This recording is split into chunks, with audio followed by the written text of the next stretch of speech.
Hi, everyone. It's Brenda Thompson. I am your host of Just Show Up, the podcast where we normally talk to real estate agents. Today, we're doing things a little bit different. There's something I've been wanting to talk to you about and share, and today just feels like the right time. So, Min Rosales is here with me. Min is the producer of Just Show Up, and she's been working with me through this entire journey. So, she's the one who's helped me through the ups and downs and showing up more courageously each and every day. So it feels right for her to be the one to have this casual conversation with me. She's been alongside me through the whole process. So instead of me narrating it, this is going to be a casual conversation, and Min is going to share the floor with me to ask questions and keep the conversation going. So this conversation today is about a personal shift and some things that I've gone through over the last year or so and how it changed the way I look at things and the way I work toward my own goals and achievements and life in general. So welcome to Just Show Up.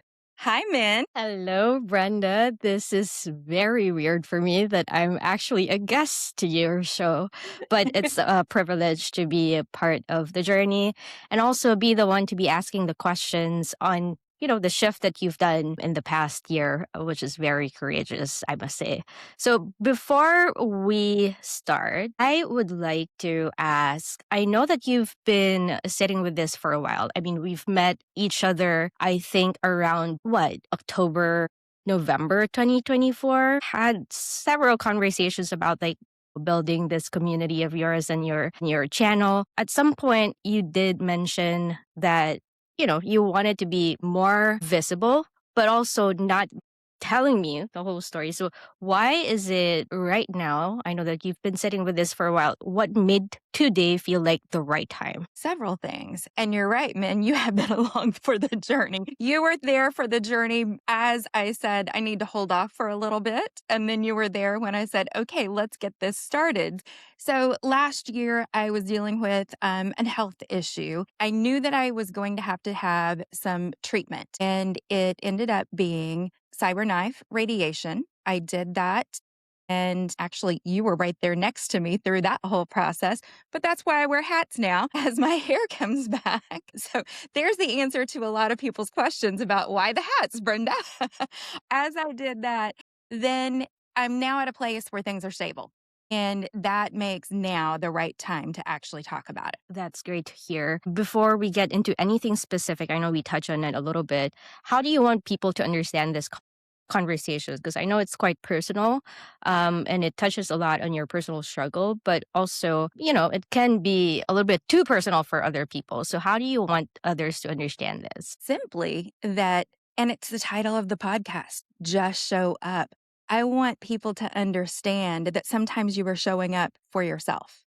And sometimes that is part of your journey. And simply put, that I'm hopeful that it can be encouraging to someone who might be going through their own journey. Everyone's journey is different, but who's going through something themselves. And those days that you don't feel like getting out of bed, those days that you go, know what, I need to show up for myself. And that's what I'm hopeful for, is that people see this as a goodness. If she can make it through and keep on going and start a podcast in the middle of it, maybe that can be the motivation or the encouragement that others need as well. Let's get to the context, right? Because I know that this is something that changed how you think, how you perceive life. What happened in that past year? Can you run us through that journey for us? It's funny because you know this, Min. I'm terrible about talking about myself. So this is something that I have to do as part of my own journey. Okay, so last year I found out I had something that I needed to deal with, and it was not cancer, but it did require treatment. And so I knew for several months that I would be going in for treatment. It was cyberknife radiation treatment. Some of the things that I'm proud of is I did show up every day for work. I showed up literally the days I went in for radiation. I was here in the office before I left to go for radiation. And so that was something that was important to me. And I did. But that was a choice that I made. That was something I wanted to do. But the journey, part of that was take that time, first seek out the best medical team that I could find, which I'm very happy with. but take that time, go through that journey. Once I completed radiation treatment, I quietly took a week off to rest, to recuperate. And even though I was still connected, so I still stayed very connected for my agents, for my office, for my friends and family. And then I've been able to continue to get better and better and better each and every day. But through that entire time, lucky for me, I was able, everyone's journey is different, but I was able to be at the office every day before I went in for treatment too. I could imagine how scary it might feel to find out that there's something that you could change the way you live, right? And have to go through that radiation and all that. Were you ever scared? Definitely. Very much so. I have an amazing husband, and he was there with me for every appointment, every time I went in for radiation, the silly things. And you all see, I wear a hat still, but my hair was something I was terrified about. That was something that I freaked out about. It's something that my closest friends were like, how's Brenda going to handle this? Her hair is part of who she is. How is she going to deal with this? So some of it was that. Of course, yes. To be honest, were there more serious concerns? Absolutely. You go through a lot of fear. You go through, how is this going to impact my life?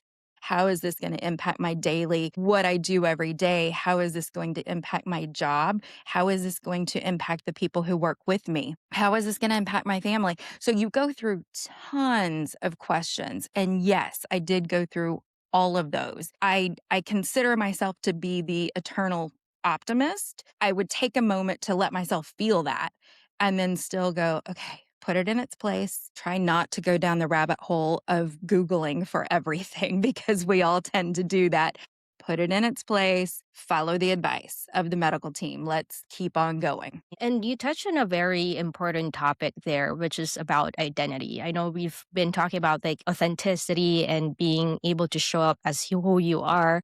And when you go through that difficult moment or difficult, challenge in your life that challenges your identity, and it seems like in your case, like, you still showed up the way you wanted to, the way that you thought, as like this is Brenda. But how did you overcome that? I know that you mentioned that it was scary as well, but for someone who is going through that identity shift or that identity crisis of not being able to do usual things that you are used to doing, how do you overcome that kind of like moment of that identity shift? For me, there's a lot of faith.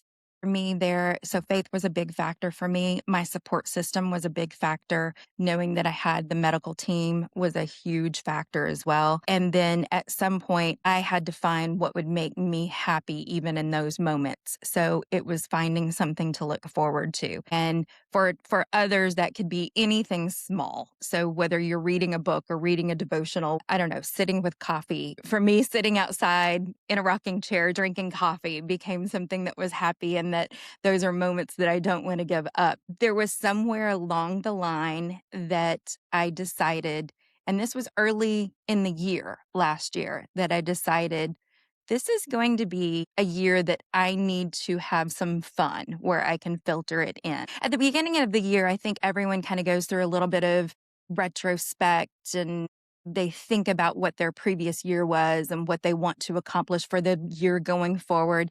So mine became a simple one.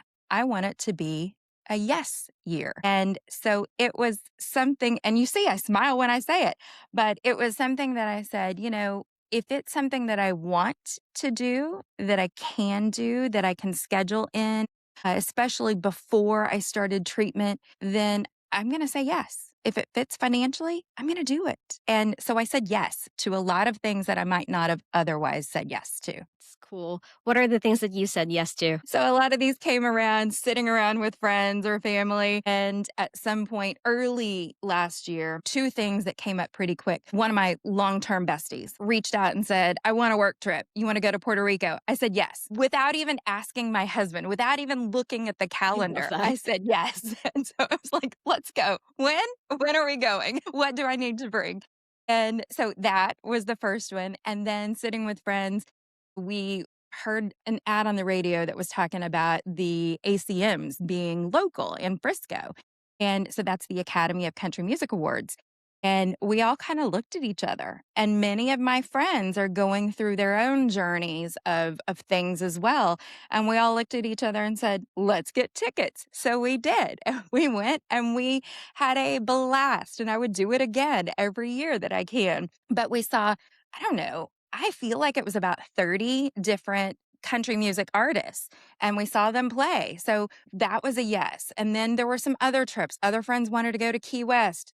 Yes, let's go. It wasn't always about trips. It wasn't always about big things. We did a lot of music events around town, lunches, more dinners with friends, more time spent with friends. And so it was yes, if I can do it and I feel like it and it makes sense, then yes. I love hearing this story because I'm only on the one side of it. Like, I'm part of like a little bit of like the whole yes story, right? And so my question to you is, why do you think other people are saying no to those when actually they're joyful? They're things that make you happy. You know what? Honestly, I think it's fear, and it's fear of silly things. And yet, fear is what drove me to say yes. So, for me, the reason why I chose to say yes was fear of what will I feel like? What if I don't feel like it later in the year? What if I need to take a break more than what I did have to take? And so it was fear of missing out was my reason to say yes. And I think the reason why people don't do that is they talk themselves into a fear of, I should be more devoted to work. I should be more devoted to my family. I should be doing this or I should be doing that. Instead of simply looking at it and saying, why shouldn't I be doing that? Why shouldn't I be doing something that makes me happy and brings such joy? Why shouldn't I? That's so nice to hear. And it makes a lot of sense too that both is driven by fear, but the other one is really driven by you wanting to live your life in accordance to how you want to do it because something shifted in you when it comes to like thinking about your time, right? Can you speak a little bit more about that? Well, and this is something that you and I have talked about too, is somewhere along the way, I also realized there were things that I was going to have to say no to. And so I knew that I needed to start slowing down on service, on committees, on boards, on whatever. There were some things that I knew I needed to slow down for. There were some trips in the middle of the year that I knew I could not take. Work trips. There were work trips I had to cancel. When you know that you have to say no to some things, which my goodness, that by itself is a whole lesson. We should all learn the word no. It's a whole sentence by itself. I know that people get on stage and talk about that all the time, but no is a complete sentence and no is a complete answer. But something in your mind shifts when you realize, I have to say no. I have to. And then guess what? The world does not fall apart because you said no.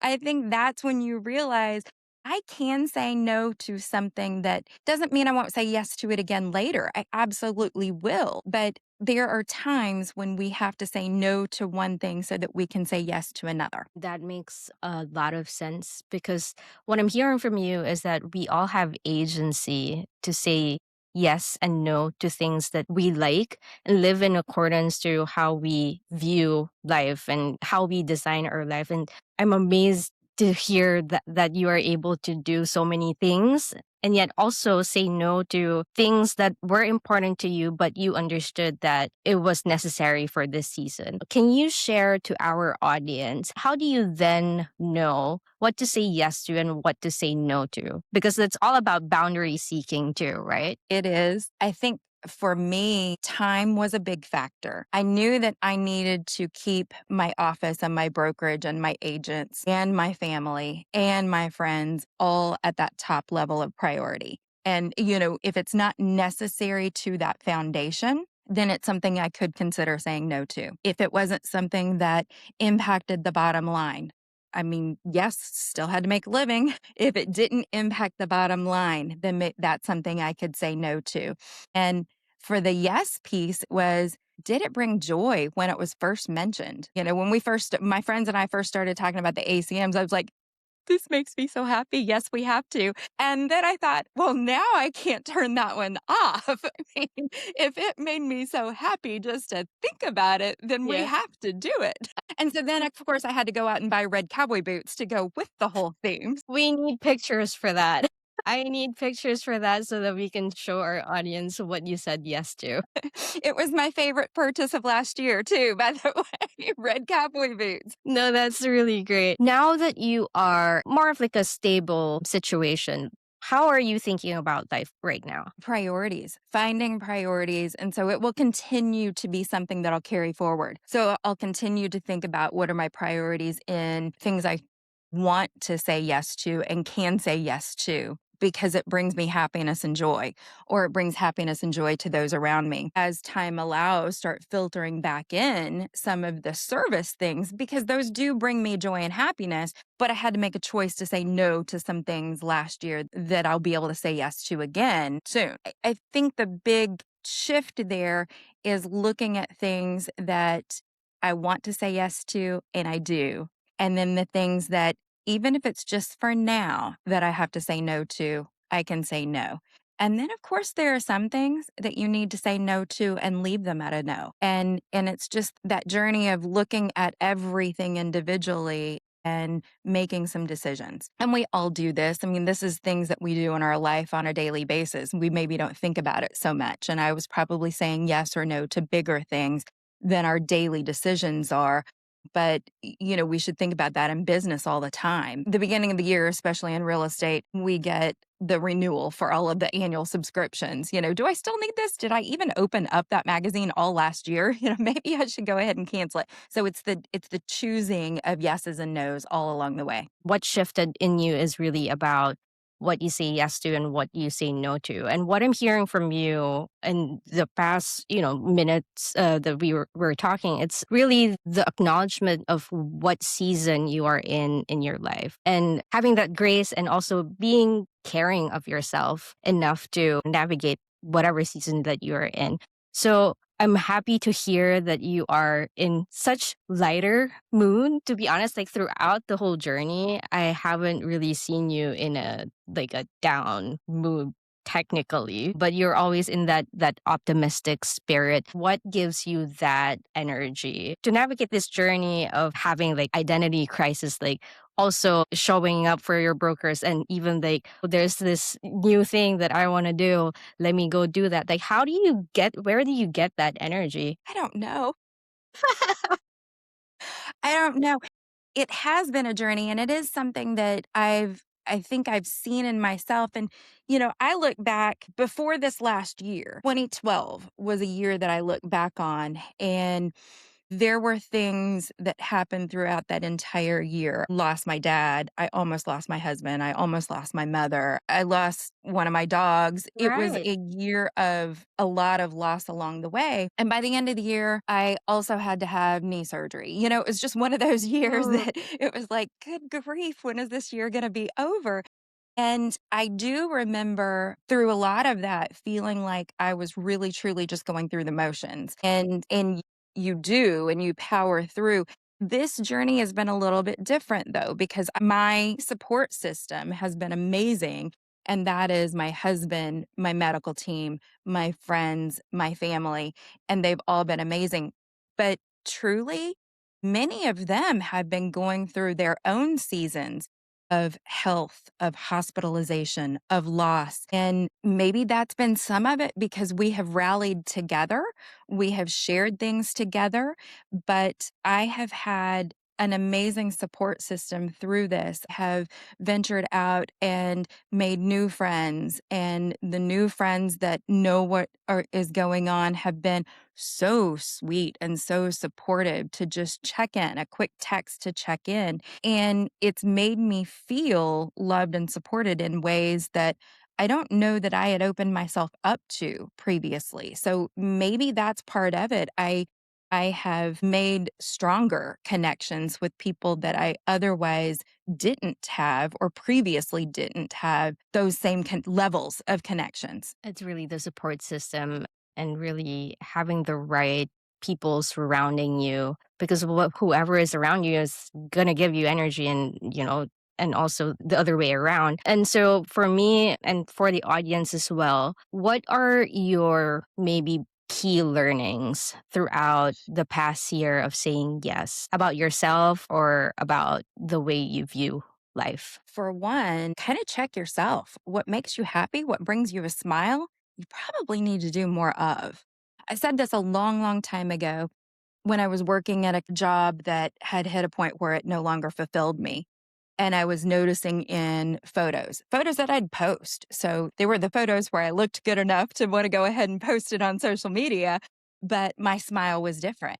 My smile was different in some of those work photos, even though I was around people that I care about. The environment, my smile was different than my smile when I was with my husband doing some crazy activity.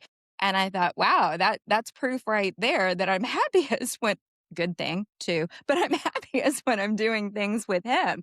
And this year has been one of those too that I have realized if it's something, like my friend reaching out and saying, I want a work trip. You want to be my plus one? And I quickly went, yes. If you get that kind of a reaction of yourself, pay attention to it. Do more of that. And no, we can't we can't take off on a trip every weekend. Might want to, but we can't always do it. But if it's something that brings you joy, then that's something you need to say yes to and figure out how to more often. So whether that's lunch with a friend, whether it's something that excites you, you and I started this podcast during all of this. And it's been something that brings me joy and happiness every time we do it. So that's something to keep saying yes to. It's just finding the things along the journey, good or bad, but finding the things that bring you joy, happiness. It could be very simple things that bring you peace, because that's where something else you have to find too is those moments of peace. And I see in comments that come on our podcast on some of the things that we've shared that people will talk about, what they do in the mornings that gets them started, whether that's coffee or a devotional or, sitting for a few minutes with their dogs before they get their day started. Find those things that ground you, that give you that foundation for the day ahead. And at the same time, you also have to be aware of choosing. I like to say you get to choose the side of the bed that you wake up on, and you choose to wake up on the right side of the bed, whichever it is, right or left, but on the side of the bed that brings you happiness and positivity.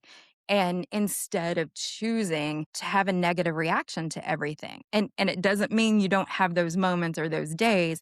It just means you have to try to let yourself feel it when you need to and pull yourself out of it when it's time to pull yourself out of it. And this is something that has been consistent with you, that it's really about making that choice for yourself. Always choose for yourself. You have the agency of, how you live your life. And for those who might be struggling to do that, it's not easy for people to choose sometimes, right? Like That's true. indecision, anxiety is there.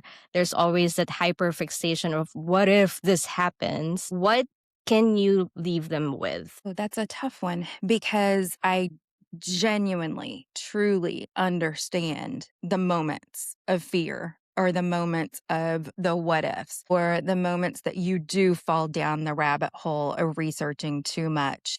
And there were times that I literally had to turn some things off. Some Facebook groups that I had become a part of that, are helpful for a while, and then all of a sudden it's too much, too much. Remove yourself from it. The things that become frictional noise. So we all have noise around us. Good noise, bad noise, distractions, positives. Recognize when there's some things that become frictional noise that you need to, even if it's just a pause, that you need to turn off and try your best to actually turn that off. Setting boundaries. Boundaries. Yes, that's the word. Boundaries. And I think so oftentimes we see boundaries as hardcore fences, like the road construction boundaries that are those big, giant cement pillars in the way. Boundaries aren't harsh like that. They don't have to be harsh. They can be frilly if you want them to be, but they can be just the boundary that says, I can't do that right now. And sometimes you find this even in work. I can't get to that today.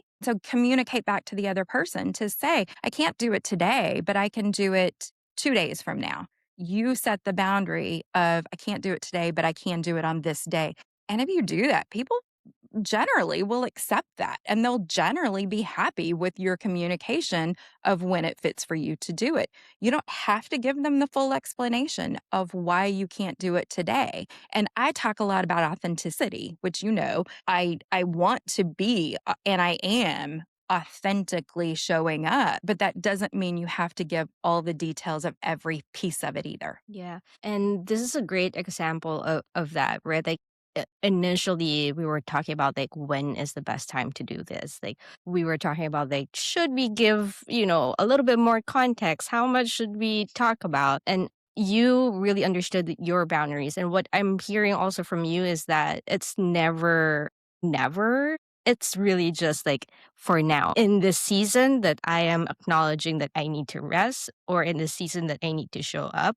But at some point, that might have to shift, and that's okay. And I think a lot of the anxiety that I'm hearing also from like people who might not be in the same eternal optimist mindset as you are, it's really about, thinking that there is that forever feeling of like, if I can't do this right now, I can't do it ever. And so having that openness on the timing and the season was really important for us to navigate through as well with Mhm. this podcast.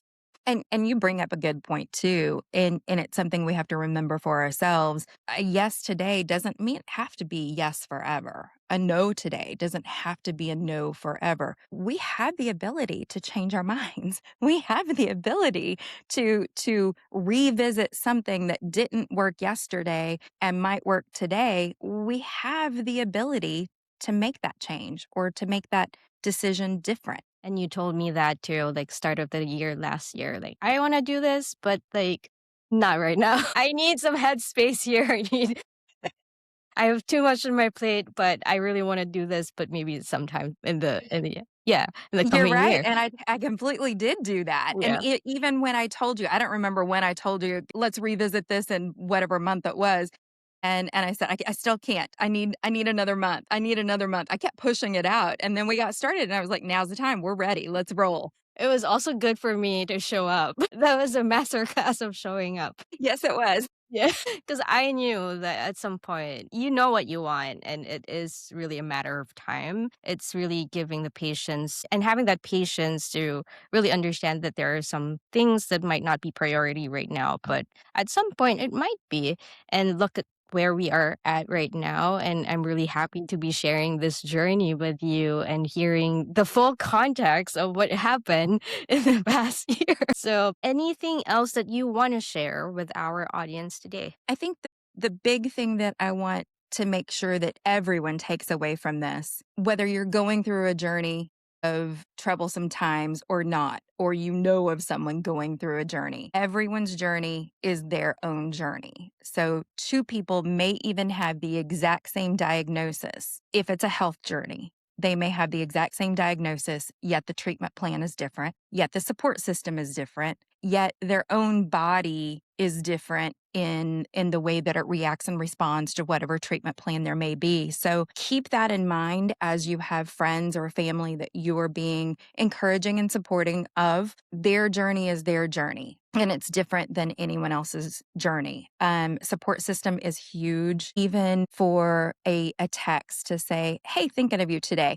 And that's one thing I would encourage people: when you think of someone, God may have put them in your mind for a reason. Reach out and say, "You popped in my head today, and I just wanted to say hi." You never know what they may be going through that they are not sharing with the whole wide world.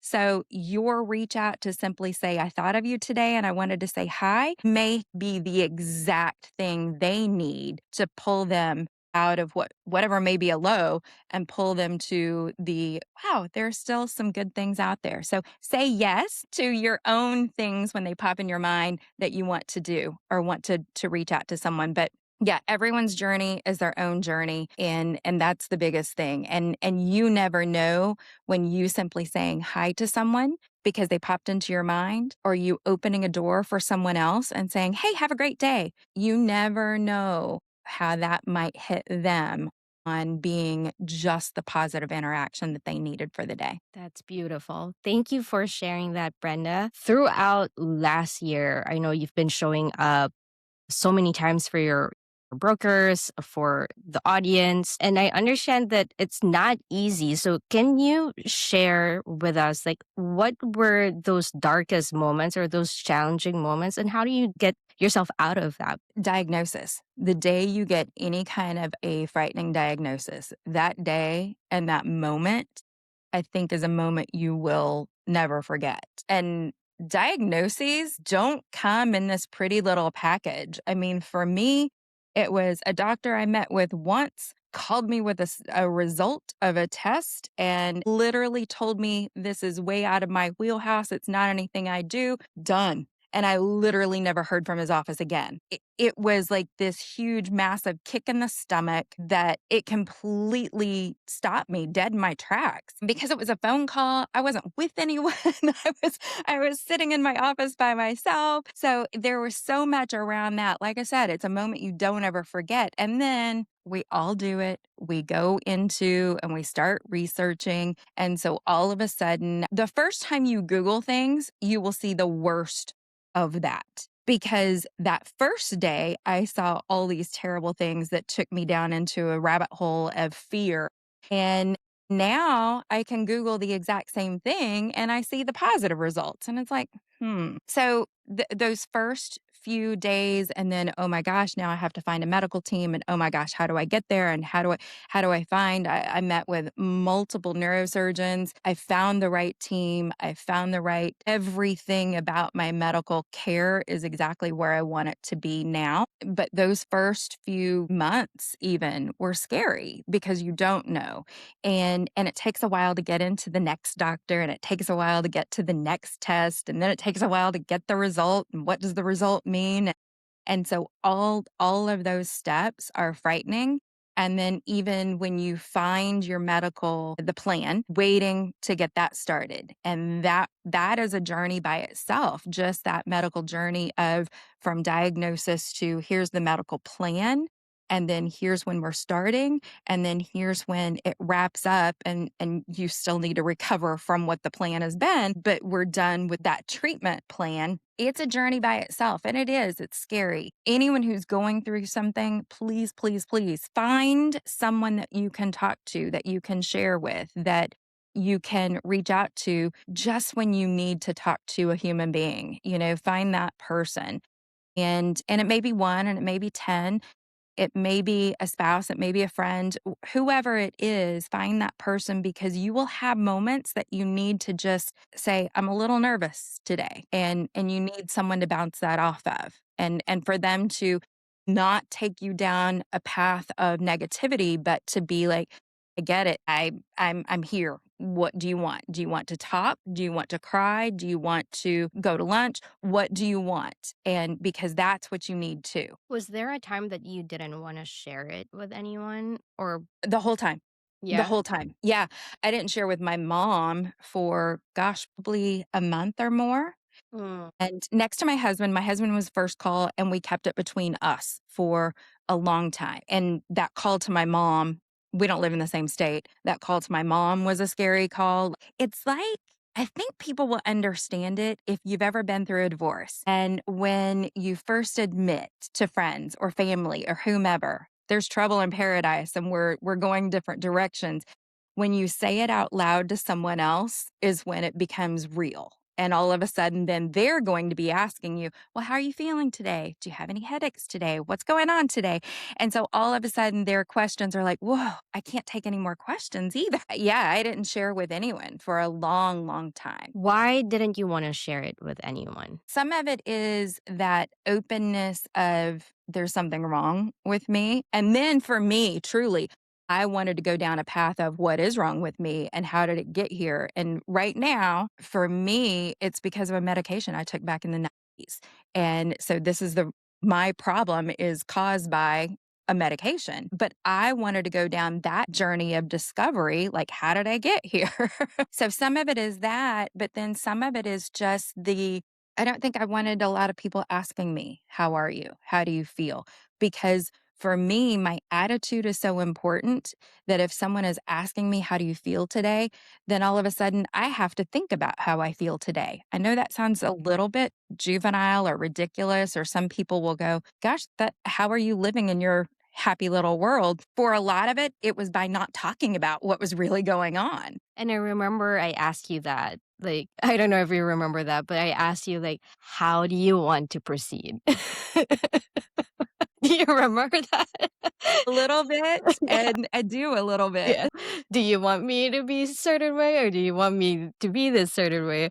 And I remember you telling me that, no, let's just do it. Let's proceed as is and really focus on like doing the episodes. And to me, that really showcases like your courage of just like being clear on your priorities and not having to think about anything else and being really laser focused on what you want to do and what brings you joy. And that is it. And thank you for even saying that, because that is how I've been. Like, if I get hung up on this over here, it's going on, it's not going away, it's not changing, it's going to be happening. If I just take a little break from my main focus, my main pathway, and take the little break to go to the doctor when I need to, or go get a test run when I need to, but stay focused on my priorities and my journey, and then I can keep going forward. To me, and I do remember saying this a long time ago, I felt like I could do a whole TED talk on forward as a goal, like waking up and doing anything forward.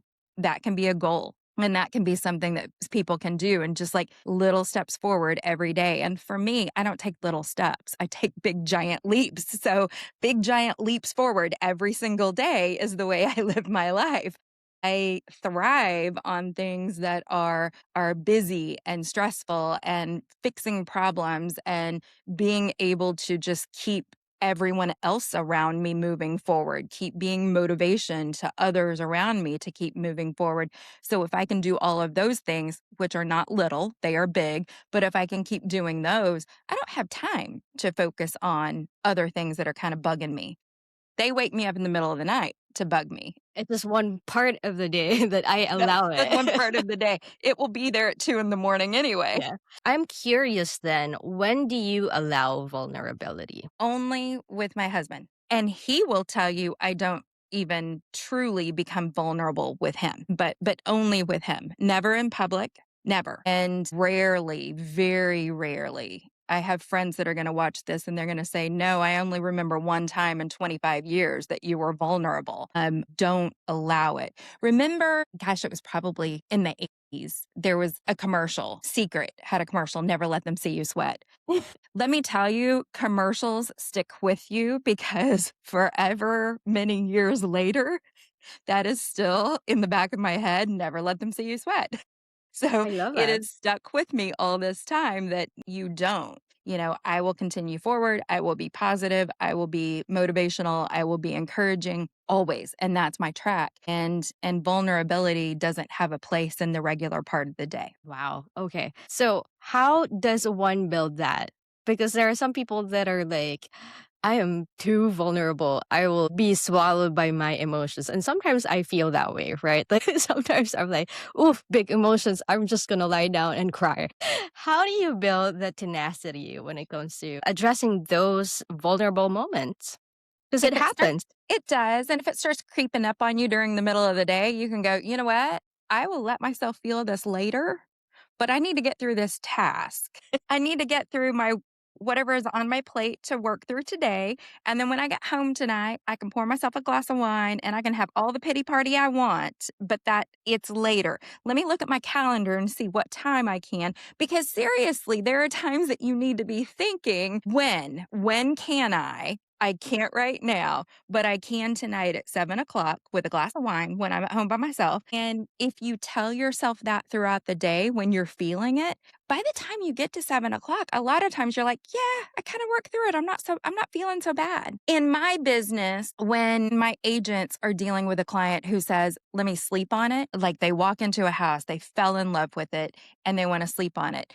That is their decision-making process to get through the emotional piece of, I walked into a house and I fell in love with it and I want it, but I don't want to just jump into a contract. And the next day when they wake up and they still love that house, then okay, great. They slept on it. They gave themselves whatever, I guess they needed some level of permission to still love the house the next day and want to make it happen. I think we can do that with ourselves when we feel a little bit vulnerable too, is like, okay, I'm going to give myself this. And you assign the day, you assign the time. I wouldn't say put it off for a week because things like that really can fester within you and you can all of a sudden work yourself into, I don't know. I mean, truly, I do think you could work yourself into being sick if you put things off too long. So don't put it off too long. But if you need to assign a time later in the day to really, truly feel it, do. Time block. Time block your feelings. Time block. You know, I'm a time blocker. Yes. Yeah, I know. It's like, when can I feel my sadness? Oh, this is When can for I cry? I can cry later. let me add some wine to the list. Yes. I love Always that. have wine. I love that. And I think that's a lesson of really showing up for yourself too. Like it's really important to know your priorities, but it's also really important to acknowledge that there is something brewing in you that you can just allow yourself to feel a certain way. But at some point you gotta do what you gotta do for the day. You do, and you can't put off those times though. You know, I don't want anyone to think that you should put it off completely because you shouldn't. You absolutely can and should let yourself feel what you're going to feel. I'm sure that I was no psychology major, but I'm sure that someone who was would say you can't keep that pent up because then it explodes at some point. So you can't put it off like that. But you can focus on whatever the task is ahead of you to time block to let yourself feel emotion later. That's great.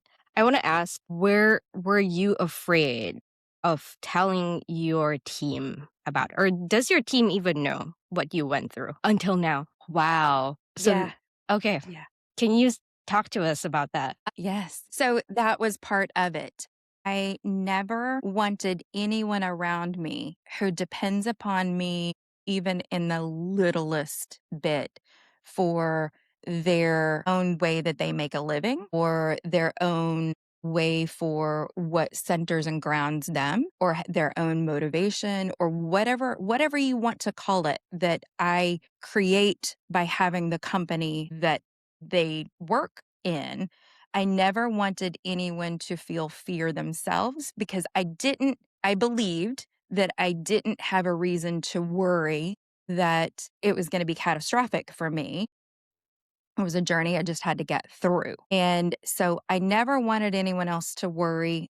And let's be real. I mean, even if it had been something catastrophic, I still wouldn't have told anyone. If I'm honest, I still wouldn't have told anyone. So it wasn't that. My staff knew at the point that I needed them to know. So they didn't know early in the journey, but I did tell them at the point that I needed to say, hey, I'm going to be going through this treatment. And then I'll need to take a little bit of time off to rest. So I told them, and I told them, I don't want anyone else to worry. I don't want you to worry. Don't go look for a new job because you don't need a new job. Let's put things in place so that things continue to run like they should. The well-oiled machine that we have, let's continue to let everything run like it should, even if I'm in and out if I have a few days that I'm in and out. My days were shorter on the days that I was leaving for treatment. You know, let's make sure that things are happening. And so we did exactly that. I put a few things in place that were kind of my own backup plan. So if I'm out and I can't do this, then this is what's going to happen. But the full operations ran without a snag at all because we worked well as a team to make sure that it did. So it was never my intention for agents to know because I didn't want them to fear, not fear for me, not fear them for themselves. And so occasionally over the last, what's it been, 6, 7, 8 months, I would get a question about the hats. And only a couple of times did I actually say, I had to go through some treatment. And so I'm wearing hats right now. That was it. And that was all they needed to know at the time. So, no, they didn't know. A lot of my friends did not know. I have a core group that knew. My immediate family has known. And that's really it. And again, it goes to I needed to stay on my journey of making things happen. And for me to do that, I didn't really have time to answer questions about how are you 20 times a day. Yeah. And you didn't have to really because like you knew what I feel like it's just you're passionate about your work, I right? am. Yes. And that's what keeps you going. And if that is not the conversation and it's moving towards the problem, then it is just sapping energy. And so I really understand why you didn't tell people and you kept it in a certain group. When you told me, like, it didn't feel like, okay, like we were going to stop. Like, we are actually going to do double.